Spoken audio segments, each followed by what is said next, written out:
వరంగల్ జిల్లా మామ్నూర్ ఎయిర్పోర్టు దగ్గర ఉద్రిక్తత నెలకొంది. ఎయిర్పోర్టుకు కేంద్రం గ్రీన్ సిగ్నల్ ఇవ్వడంతో బీజేపీ కాంగ్రెస్ వర్గాలు వేర్వేరుగా సంబరాలు జరిపేందుకు పోటాపోటీగా చేరుకున్నాయి. మోడీ చిత్రపటానికి బీజేపీ శ్రేణులు పూలాభిషేకం చేయాలని నిర్ణయించుకోగా కాంగ్రెస్ శ్రేణులు రేవంత్ రెడ్డి చిత్రపటానికి పాలాభిషేకం చేసేందుకు తరలివచ్చారు. ఎయిర్పోర్ట్ మంజూరు చేసిన ఘనత కేంద్రాంది అంటూ బీజేపీ శ్రేణులు చెబుతుండగా మా విజ్ఞప్తితోనే గ్రీన్ సిగ్నల్ ఇచ్చారని కాంగ్రెస్ శ్రేణులు అంటున్నాయి. దీంతో ఇరు వర్గాల మధ్య తోపులాట చోటు చేసుకుంది. పోలీసులు జోక్యం చేసుకోవాల్సి వచ్చింది.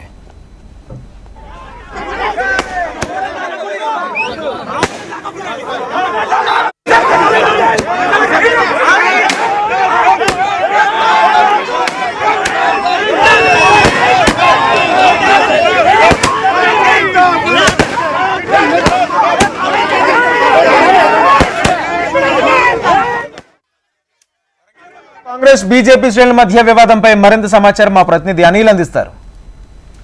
వరంగల్ ఎయిర్పోర్టుకు కేంద్ర ప్రభుత్వం అనుమతించింది. ఈ మేరకు కేంద్ర ప్రభుత్వానికి అనుకూలంగా ప్రధానమంత్రి మోదీకి థ్యాంక్స్ చెప్పేందుకు బీజేపీ పార్టీ నేతలందరూ కూడా మామ్నూర్ ఎయిర్పోర్ట్ రావడం జరిగింది. మరోపక్క కాంగ్రెస్ పార్టీ కూడా ఈ క్రెడిబిలిటీ తమదే అని చెప్పేసి ఇరు పార్టీలు ఇక్కడ రావడంతో పరిస్థితి అయితే ఉధృతంగా ఏర్పడింది. ప్రస్తుతానికి మనతో మాట్లాడడానికి వరంగల్ జిల్లా బీజేపీ అధ్యక్షుడు గంటా రవికుమార్ గారు ఉన్నారు. సార్ చెప్పండి, ఎలా చూస్తారు? ఈరోజు ఉత్తర తెలంగాణ ప్రజల ఆశ కళలు, అదేవిధంగా ఉమ్మడి వరంగల్ జిల్లా ప్రజల ఎన్నో ఏళ్ల కళ ఈరోజు సాకారం చేసిన ఘనత నరేంద్ర మోడీ గారికి దక్కింది.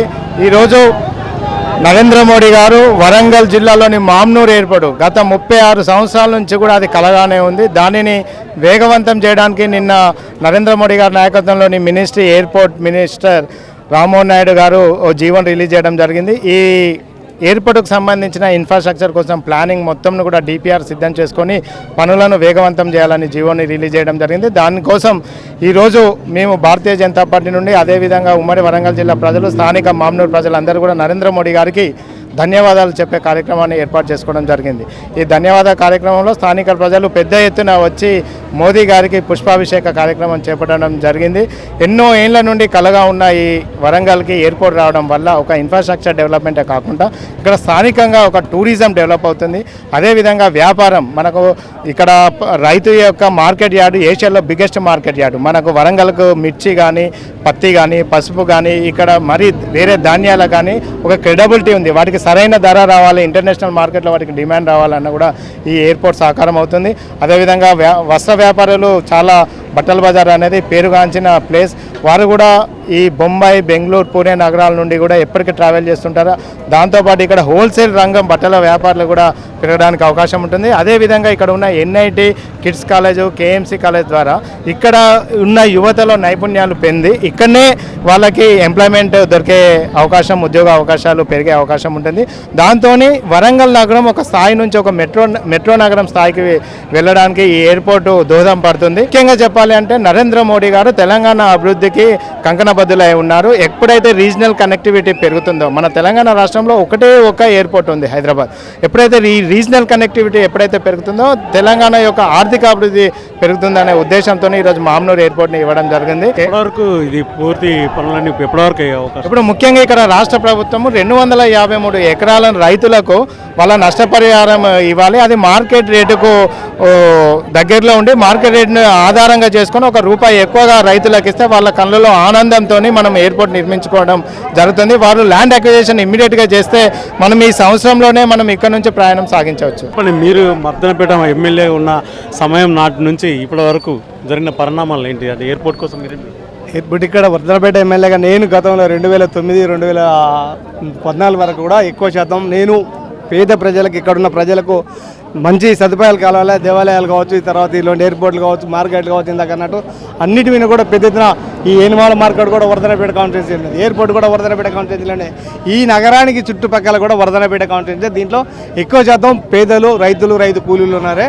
వాళ్ళందరికీ సదుపాయం కలగాలంటే ఇలాంటి ఇప్పుడు కాజిపేటలో కోచ్ ఫ్యాక్టరీ వచ్చింది, అది వర్ధనపేటకు సంబంధించింది.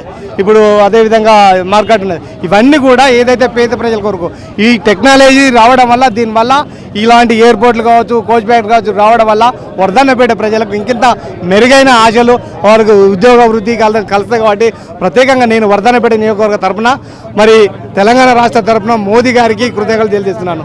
ఎందుకంటే గతంలో కూడా నేను కూడా ఈ ప్రాంతానికి పాలించిన వాడిని. మొన్న కూడా ఈ ఎంపీ ఎలక్షన్లో కూడా భారత ప్రధాని నేరుగా ఇక్కడనే దిగి ఇంతటి ససలమైన విశాలమైన ప్రశాంతమైన ప్లేస్ ఉన్నది. ఇలాంటి ప్రజలు తెలంగాణ రాష్ట్రంలో హైదరాబాద్ తర్వాత వరంగలే నగరంగా తీర్చిదిద్దే బాధ్యత మాపై ఉన్నది. కాబట్టి వారు ప్రజల యొక్క ఆకాంక్షను నెరవేర్చే విధంగా వారు ఇవ్వడం జరిగింది. ప్రత్యేకంగా కృతజ్ఞతలు చేస్తున్నాం. ఇది చూస్తున్నాం, మనం మామూలు ఎయిర్పోర్ట్ దగ్గర ఉన్నాం. ఈ ప్రాంతంలోనే ఇప్పుడు ప్రజెంట్ కేంద్ర ప్రభుత్వం అయితే ఎయిర్పోర్ట్ కోసం అనుమతి ఇవ్వడం జరిగింది.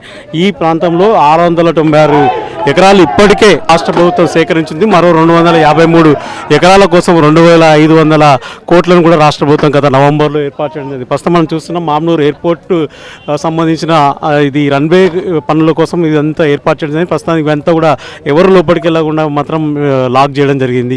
ఇక్కడ నుంచి 2.29 కిలోమీటర్ల మేర రన్వే అయితే ఉండడం జరిగింది. గతంలోనే 1930లోనే ఇక్కడ నుంచి విమానాలు అయితే నడిచిన పరిస్థితి కనిపిస్తుంది. 1981లో వాయుదూత్ సర్వీసులు కూడా వరంగల్ నుంచి హైదరాబాద్, షోలాపూర్, నాగ్పూర్ వంటి ప్రాంతాలకు అయితే నడిపిన పరిస్థితి ఉంది. అయితే రెండో ప్రపంచ యుద్ధంలో కూడా ఇది ఏ స్టిప్ వాడినట్టుగా వాళ్ళు చరిత్ర చెప్తుంది. అయితే ఈ నిజాం మీర్ ఉస్మాన్ అలీ ఖాన్ నిర్మించినటువంటి ఈ ఎయిర్పోర్టు ప్రస్తుతం వరంగల్ ఎయిర్పోర్ట్గా నామకరణం చేస్తూ కేంద్ర ప్రభుత్వం ఇటీవలనే ఉత్తర్వులు కూడా జారీ చేసింది. నిన్న ఉత్తర్వులు జారీ చేసిన నేపథ్యంలో చాలామంది అధికారులు ఇక్కడికి రావడం జరిగింది.